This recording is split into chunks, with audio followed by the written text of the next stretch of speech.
Sa lilim ng puno, may lihim na mundo. Nuno sa punso, nagmamasid sa iyo. Yang sabi nila, napakahalaga ng mga alaala sa buhay ng isang tao.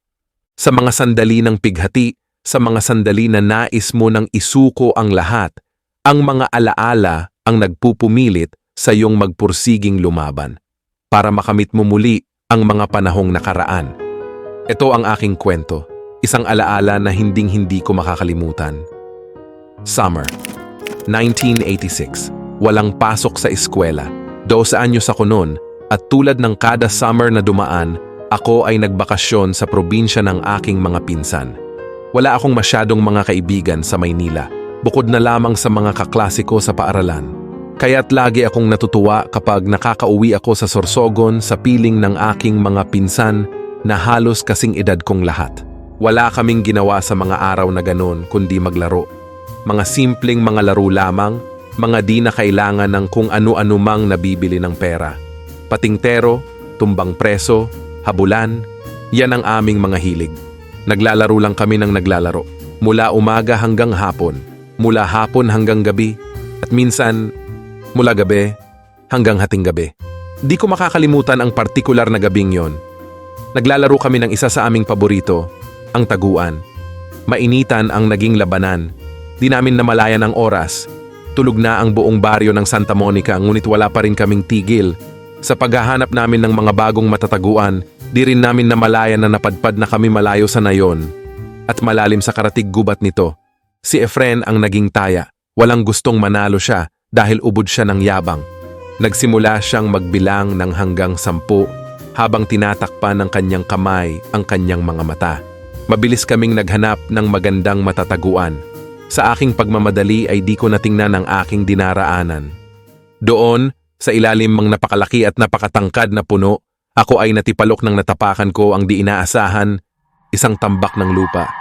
Tumakbo patungo sa akin ang aking mga pinsan nung ako'y umaray. Bago pa man sila makalapit, ay nahinto sila sa kanilang kinaroroonan nang makita nila ang bunton ng lupa sa aking harapan. Iisa ang sinabi nila.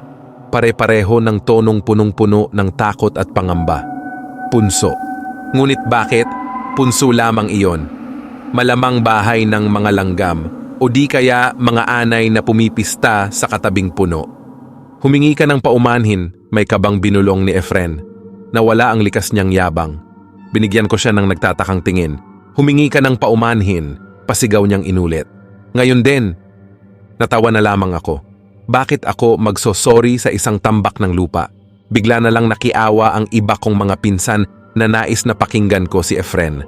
Ngunit di sila sinunod. Anong akala nila sa akin? Tanga? Uto-uto? Linuloko lang nila ako. Tila nag-usap sila para maisahan ng isang taga-Maynila.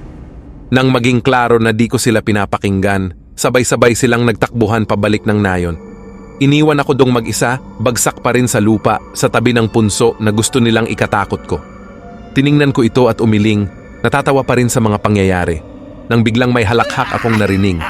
Mahina, magaspang, nakakapangilabot, dali-dali akong tumayo.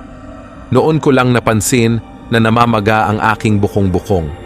Ninais ko mang bilisan, ang aking kilos ay di ko magawa. Umihip ang malakas na hangin. Nagsayaw ang mga dahon ng puno. Tinakpan nila ang sinag ng buwan at biglang nagdilim ang kapaligiran. Napatingin ako sa punso at huminto ang tibok ng aking puso nang mapansin kong nag-iba ang anyo nito. Hindi na siya mukhang bunton ng lupa. Para na siyang figura ng isang maliit na tao na nakayuko. Pero hindi. Hindi siya tao. Walang tao ang gano'n ang anyo. Kutis na mas madilim pa sa gabi. Buhok na mas magulo pa sa lumang walis. Nagdurugong sugat sa bawat pulgada ng katawan. At nang siya ay bumangon, mga pangil na kasing haba ng kanyang di pangkaraniwang dila. Mga matang pulang-pula ng galit. At isang ngiti. Ngiting kakaiba. Ngiting tila nababaliw sa isang perbersyon. O sa di mapaliwanag na kaligayahan. Pinilit kong sumigaw ngunit wala salitang lumabas sa aking bibig. Pinilit kong tumakbo, ngunit di ko magalaw ang aking katawan. Unti-unti at hirap na gumapang patungo sa akin ang halimaw at wala akong magawa. Nagpatuloy ang nakakatakot niyang ngiti. Inabot niya ako ng kanyang maliit na kamay hanggang dumapo sa aking katawan ang kanyang maruruming mga daliri. Kay tagal na kitang inintay, ang sinabi niya. Kay tagal ko nang nakabaon sa punso. Isang kulam na akala ko'y walang ligtas. Ngunit andito ka na. Di ko siya maintindihan. Pinilit kong lumayo, ngunit di pa rin ako makagalaw. Biglang tumawa ng malakas ang halimaw. Ganyan di ako nung una, ang sabi niya. Nasanay din naman ako. Pero ngayon, tapos na ang panahon ko. Malaya na ako. Napalunok na lang ako sa matinding pangamba. Sa mga sandaling iyon parang nalaman ko na ang susunod niyang sasabihin, mga katagang ayaw kong marining, mga huling katagang aking maririnig sa mundong ito. Sa mundong ibabaw. Ngayon, dugtong ng halimaw, tapos na ako. Lumawak ang kanyang ngiti. Ikaw naman. 1986. Ang huling taong aking naranasan. Bilang isang taong malaya, lahat ng nangyari bago iyon ay pawang mga alaala na lamang. Napakahalaga ng mga alaala sa buhay ng isang tao. Sa mga sandali ng pighati, sa mga sandali na nais mo nang isuko ang lahat, ang mga alaala ang nagpupumilit sa iyong magpursiging lumaban para makamit mo muli ang mga panahong nakaraan. At ngayon, eto ako, sa ilalim ng puno, sa loob ng punso, nag-aabang, nag-iintay. Halika, puntahan mo ako. Nais ko nang lumaya, nais kong matapos na, nais kong... Ikaw naman.